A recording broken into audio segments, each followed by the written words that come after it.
안녕하세요. 저보다 2살 많은 남편과 얼마 전 결혼한 20대 후반 여자입니다. 결혼한 지 이제 5개월째예요. 결혼하기 전 좀 더 일찍 정신 차렸으면 좋았을 텐데, 이제서야 제가 미친 짓을 했다는 걸 깨닫고 있어요. 결혼한 지 반년도 안 돼서 이혼을 생각하게 될 줄이야 꿈에도 상상하지 못했습니다. 사실 저희 남편에 대해서는 연애할 때도 아끼고 사는 사람이라는 건 알고 있었지만 절약을 해서 나중에 큰일을 도모하려고 하나 그런 생각만 했지 이렇게 상식도 없는 인간인지는 상상도 못했습니다. 결혼 전 동호회 활동에서 만난 남편은 밖에서는 호탕하고 잘 웃는 사람이었어요. 외국계 회사를 다니고 있었고 대학가에서 자취를 하고 있더라고요. 제가 왜 회사 근처가 아니라 대학가에서 자취를 하냐고 물어본 적이 있었는데 자취하는 대학가가 자기가 대학교 다닐 때부터 살던 곳이라 익숙하고 저렴해서 그렇다고 하길래 그런가 보다 하고 말았어요. 그런데 나중에 알고 보니 그것도 다 돈 때문이었어요. 아무튼 연애를 시작하고 남편의 자취방에도 가게 되었는데요. 자취방에 가보면 모든 음식이 인스턴트밖에 없더라고요. 남편 회사는 공짜로 점심을 줬기 때문에 저랑 데이트를 할 때 빼고는 외식을 거의 하지 않았고요. 그나마도 사귄 지 반년 정도 지나니까 자꾸 집에서 데이트하려고 하더라고요. 그렇다고 배달 음식을 시키지도 않아서 대부분 제가 해 먹였어요. 왜 그렇게 한심하게 연애했냐고 물으시면 저도 모르겠어요. 그때는 남편이 돈을 아끼느라 그런 거라곤 감히 생각도 못하고 그냥 남자 혼자 뭐 해먹기 힘들어서 그런가 보다 싶었어요. 쓸데없이 모성애 같은 게 발동해서 자취방에 가서 음식도 해주고 그랬는데 지금 생각해보면 제가 제 발등을 찍었어요.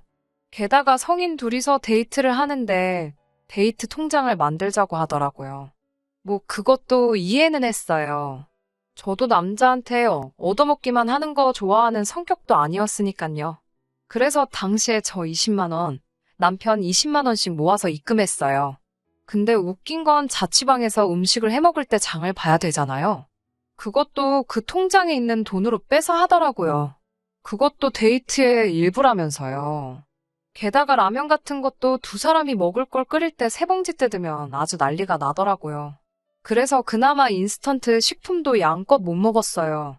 어이없는 건 장 봐서 해먹는 음식은 또 넉넉히 합니다.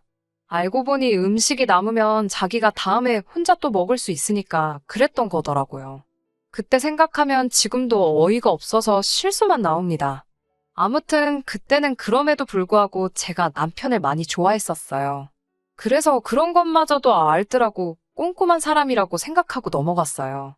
남편도 그런 저를 알더라고 순한 여자라고 생각했던 것 같아요. 서로에 대해서 잘 모른 상태로 저희는 1년 정도 연애를 계속했고 그렇게 결혼까지 하게 되었습니다.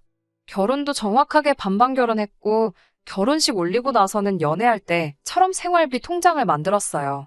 연애 때 계속 그렇게 해왔고 둘 다 각자 직장이 있으니 생활비 통장 자체가 문제가 되지는 않았어요. 뿐만 아니라 집안일도 저희는 각자 나눠서 합니다. 제가 요리하고 설거지 그리고 욕실 청소를 하고요. 남편은 청소하고 빨래를 해요. 쓰레기 버리는 건 서로 돌아가면서 하고요. 저는 솔직히 저희 둘이 싸울 이유가 전혀 없다고 생각했어요. 그런데 생각지도 못한 일이 터졌습니다. 결혼하고 2~3달쯤 되었을 무렵이었어요. 식비가 70만 원 정도 나왔더라고요. 보통 점심은 각자 직장에서 해결하기 때문에 같이 식사를 하는 건 아침하고 저녁뿐이거든요. 사실 아침 때는 서로 출근하기 바빠서 제대로 얘기하며 식사를 하기는 어렵잖아요. 시간이 없으니까 간단하게 커피랑 토스트 아니면 가볍게 과일이나 샐러드로 해결했어요. 하지만 저녁만큼은 신경 써서 차렸어요. 퇴근길에는 힘들어도 웬만하면 꼭 장 봐서 스테이크도 굽고 갈비도 하고 항상 메인 메뉴 하나는 만들어줬어요. 그런데 남편이란 작자가 식비가 많이 나왔다고 궁시렁궁시렁 거리더라고요. 돈을 왜 이렇게 헤프게 썼냐면서 타박 아닌 타박도 하고요. 아무리 공동으로 생활비를 붓는다고 해도 혼자 마음대로 이렇게 돈을 써도 되냐면서요. 듣는데 어이가 없어서 벙쪄 있는데 자기가 종이를 가져와서는 한 달 동안 대략 저희 둘이 136끼를 먹었다며 그러면 한 끼당 5천 원 수준이라고 한숨을 쉬더군요. 아니 요즘 물가에 한 끼 5천 원이 비싸게 먹는 건가요? 이 사람 이렇게 물가에 대한 감이 없나 싶고 어이가 없는 걸 넘어서 한심하더라고요. 이런 제 속도 모르고 이러다간 우리 생활비를 식비로 다 탕진해버리게 생겼다면서 이렇게 해픈 여잔지 몰랐다고 헛소리를 떠들더라고요. 그러면서 하는 말이 자기는 자취할 때 한 달 식비를 15만 원 정도밖에 안 썼대요. 그 소리를 그 다음 달 내내 앵무새 마냥 반복하길래 제가 그럼 식비로 15만 원만 내라고 했어요. 저는 35만 원 내고 사람답게 살겠다고요. 그리고 그 뒤로 아침엔 밥에 캔참치 하나 저녁엔 카레 하나 그런 식으로 인스턴트만 돌려서 줬어요. 사실 요즘은 인스턴트도 종류도 다양하고 맛도 좋잖아요. 물론 저는 제 손으로 직접 요리해서 정상 식단으로 먹었어요. 근데 웃긴 건 막상 이렇게 시작하고 일주일쯤 지나니까 남편 혼자 폭발해서 밥이 이게 뭐냐고 짜증을 내더라고요. 그래서 제가 남편에게 그럼 이제 당신 건 당신이 직접 차려 먹으라고 했어요. 그리고 청소도 구역 나누고 빨래도 각자 하자고요. 아니나 다를까 다시 일주일 동안 인스턴트만 먹더라고요. 그래서 내가 인스턴트 차려주니까 밥이 뭐냐고 짜증이더니 왜 계속 똑같이 먹냐고 빈정거려 봤어요. 그랬더니 저더러 요리할 줄 안다고 유세 부리냐고 묻더라고요. 진심 속으로 순간 뭐지 이 인간 싶었어요. 제가 당신이 해도 결국 똑같이 그것밖에 못 먹을 거면서 왜 나한테 뭐라고 하냐고 15만 원으로 뭘 바란 거냐고 제가 쏘아붙였어요. 그러면서 오빠 같은 사람이랑 애 낳고 살래 앞날이 막막하다고 궁상맞아 못 살겠다고 하니까 저더러 냉혈한이래요.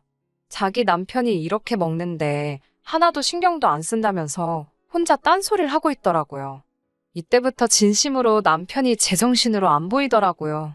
그래서 더는 상대 안 하고 주말만 기다렸어요. 시댁에 가기로 되어 있었으니까 가서 미친 척 남편에 대해서 한번 이야기나 해봐야겠다 싶어서요. 시댁 어른들은 그래도 상식적인 분들이라고 믿었으니까 분명 남편에게 한 소리 해주실 거란 기대도 있었고요. 근데 피는 못 속인다는 말이 딱이더라고요. 토요일 점심쯤 시댁에 도착했어요. 남편이 옆에 있었지만 개의치 않고 그간 있었던 일을 다 말했어요. 너무 힘들고 이게 뭐하는 짓인지도 모르겠다고요.